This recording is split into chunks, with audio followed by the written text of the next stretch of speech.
নমস্কার, সুপ্রভাত। আমি বিশ্বজিৎ, আপনারা দেখছেন নিউজ 18 ডিজিটাল। নিউজ 18 ডিজিটালে সকলকে স্বাগত। মর্নিং ওয়েদার আপডেট নিয়ে আপনাদের সঙ্গে আমি বিশ্বজিৎ। আপনারা দেখছেন নিউজ 18 বাংলার ফেসবুক পেজে নিউজ 18 ডিজিটালে মর্নিং ওয়েদার আপডেট। কি থাকছে মর্নিং ওয়েদার আপডেটে? সকাল সকাল বেশ রৌদ্র করজ্জ্বল আবহাওয়া সব জায়গাতেই। দক্ষিণবঙ্গে সকালের দিকে বেশ রোদ থাকতে পারে, অর্থাৎ পরিষ্কার আকাশের সম্ভাবনা। কিন্তু বেলা যত বাড়বে, অর্থাৎ যতই দুপুর গড়িয়ে বিকেল হবে, ততই আংশিক মেঘলা আকাশের সম্ভাবনা, কোথাও কোথাও পুরোপুরি মেঘলা আকাশের সম্ভাবনা। আগামী কাল থেকে দু এক জেলায় দুর্যোগপূর্ণ আবহাওয়া থাকবে। বিকেলের দিকে অন্তত বটেই, বিকেল বা সন্ধ্যের দিকে কালবৈশাখীর সম্ভাবনা। দক্ষিণবঙ্গে কালবৈশাখীর সম্ভাবনা বৃহস্পতিবার, অর্থাৎ আগামী কাল থেকে শুক্রবার, আগামী কাল এবং পরশু বৃহস্পতি ও শুক্রবার দুদিন 5 থেকে 6 জেলায় কালবৈশাখীর সম্ভাবনা। দক্ষিণবঙ্গের এই কালবৈশাখীর সম্ভাবনা, অর্থাৎ বজ্রবিদ্যুৎ সহ বৃষ্টি হবে, দমকা ঝোড়ো বাতাস বইবে এবং সেই বাতাসের গতিবেগ অন্তত 60 কিলোমিটার প্রতি ঘন্টায় এবং 1 মিনিটের স্থায়িত্ব হলে তবেই সেটি কালবৈশাখী হয়েছে বলে আবহাওয়া দপ্তর সূত্রে পরিমাপ করা হয়। যদিও কালবৈশাখীর পূর্বাভাস হয় না, কিন্তু একটা সম্ভাবনা তৈরি হয়েছে, যে সম্ভাবনাতে প্রচুর জলীয় বাষ্প ঢুকবে বঙ্গোপসাগর থেকে, এবং তার পাশাপাশি সমুদ্রের কাছাকাছি যে উপকূল অংশ, সেই সমুদ্রের উপকূল অংশ, উপকূল সংলগ্ন সমুদ্রে, সেখানেও কার্যত উত্তাল হবে সমুদ্র।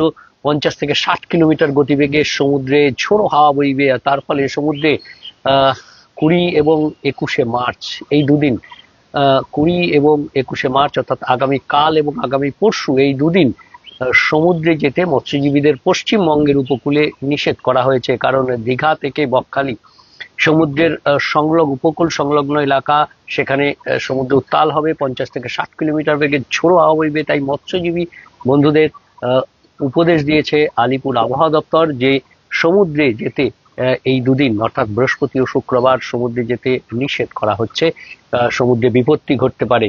পাশাপাশি যে জেলাগুলিতে এই কালবৈশাখীর একটা সম্ভাবনা তৈরি হচ্ছে, বলে রাখি আগেই যে আগামীকাল বৃহস্পতিবার এবং শুক্রবার এই দুদিন, অর্থাৎ 20 এবং 21শে মার্চ এই দুদিন কার্যত দক্ষিণবঙ্গের সব জেলাতেই বজ্রবিদ্যুৎ সহ বৃষ্টি, তার সঙ্গে দমকা ঝোড়ো হাওয়া, কোথাও কোথাও বিক্ষিপ্তভাবে শিলাবৃষ্টির সম্ভাবনা থাকবে।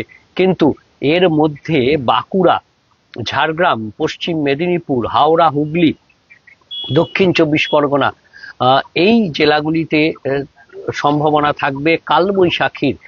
আর এর পাশাপাশি যে জেলাগুলি রয়েছে সেখানেও তার প্রভাব পড়বে, অর্থাৎ দক্ষিণবঙ্গের জেলাগুলিতে সব জেলাতেই ঝোড়ো হাওয়া বইবে, কোথাও 30 কিলোমিটার গতিবেগে, কোথাও 40 কিলোমিটার, কোথাও বা 50 বা 60, সর্বোচ্চ 60 কিলোমিটার গতিবেগে এই ঝোড়ো হাওয়া বইতে পারে, তার বেশি কমও হতে পারে। অর্থাৎ একটা দুর্যোগপূর্ণ আবহাওয়া দু এক জেলায় কিছুক্ষণের জন্য হতে পারে, এমনটাই পরিস্থিতি তৈরি হবে এই বৃহস্পতি এবং শুক্রবার।